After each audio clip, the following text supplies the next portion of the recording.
Hello, everyone. Welcome back to your favorite podcast. I'm John, your host.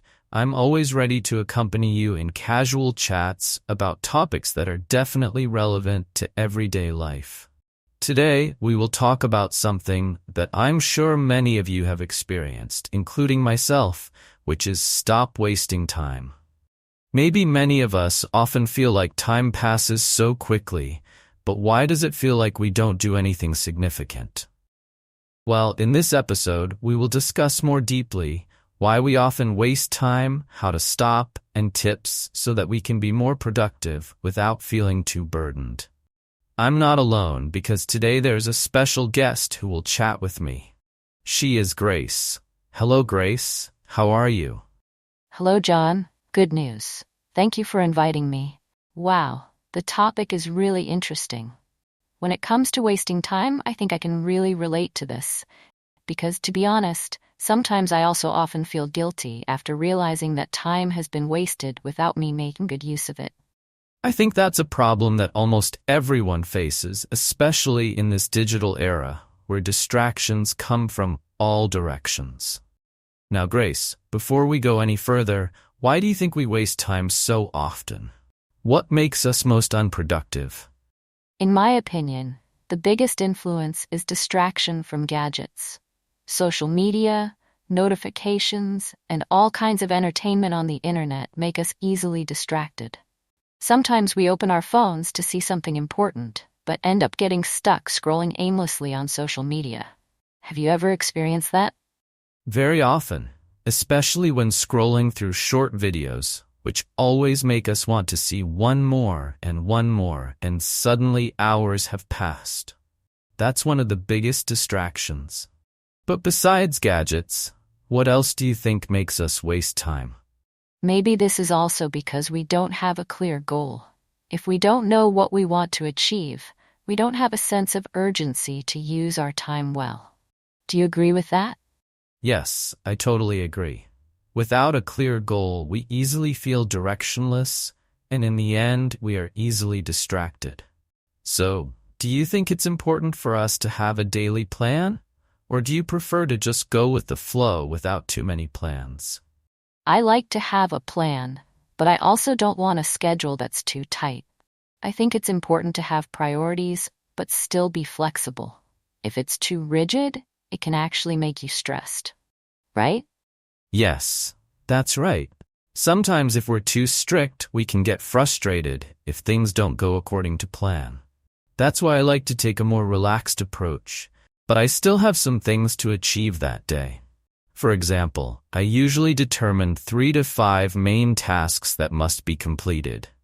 The rest, I give room for unexpected things. Do you think that method is effective? It's very effective. I also like a system like that, which doesn't make us feel burdened, but still has a clear direction. Now, what about distractions that suddenly come, such as cell phone notifications or emails? Do you have a special way to stay focused? Yes, those little distractions can really be annoying. I usually use the time block technique. For example, I set a time of 25 minutes to focus completely, then 5 minutes to rest and check my phone. This technique is called Pomodoro. When I'm focused, I turn off all notifications so I won't be disturbed. I've heard of that technique, but I've never tried it. It seems effective for managing time. So, what if there are people who are already aware of wasting time, but still find it difficult to change? What are your tips? If you're already aware of it, that's good, because that's the first step. But changing habits isn't instant. My advice? Start with the small things. For example, if you usually scroll social media for 2 hours, try reducing it to 1 hour first. Don't be too hard on yourself. Change is gradual. Yes, that's right. Sometimes we want to change completely right away, but that's not realistic. Now, speaking of personal experience, have you ever regretted wasting time, and what did you learn from it? Very often, Grace. When I was in college, I often put off assignments, then only did them at the last minute. In the end, the results were not optimal, and I was stressed. From there, I learned that procrastination causes more problems than benefits. Yes, I think almost everyone has experienced that, especially when they were in school or college. So what concrete steps can we take so that we don't fall into the habit of procrastinating again? One way is to break down large tasks into smaller, easier-to-do parts. For example, instead of thinking, I have to finish a long report, try changing it to, I'll work on one section first for 30 minutes. That way, we don't feel overwhelmed. Ah, yes, I've tried that method, and it really helps. But how can we be consistent? Sometimes we're diligent at the beginning, but eventually we return to old habits. Consistency is key, and one way to stay consistent is through self-reflection. For example, every week we can evaluate what has worked and what still needs to be improved. If there is an unproductive day, don't be too hard on yourself, but use it as a lesson. That's right. Sometimes self-reflection is important for us to realize what's wrong and fix it. So in your opinion, John, how can we stay motivated not to waste time? One of the biggest motivations is always to remember our long-term goals. If we realize that time is limited and we have big goals, we will appreciate time more.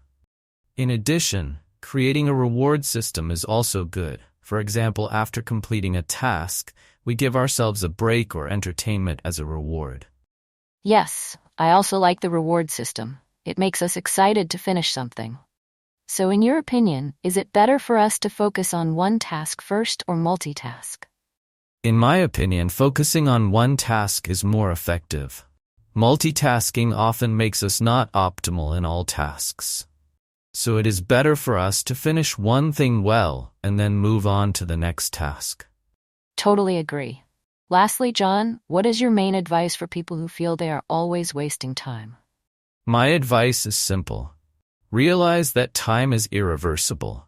Every second wasted will never come back, so make the most of it for important and meaningful things. Thank you, John. Your advice is invaluable. I think many of us can learn a lot from today's chat. You're welcome, Grace. Thank you also for being on the podcast this time. Hopefully our chat will help many people appreciate their time more. Burdened. Burdened means feeling weighed down or overloaded by something difficult or heavy, like responsibilities, problems, or emotions. Example, he was burdened with extra tasks at the office.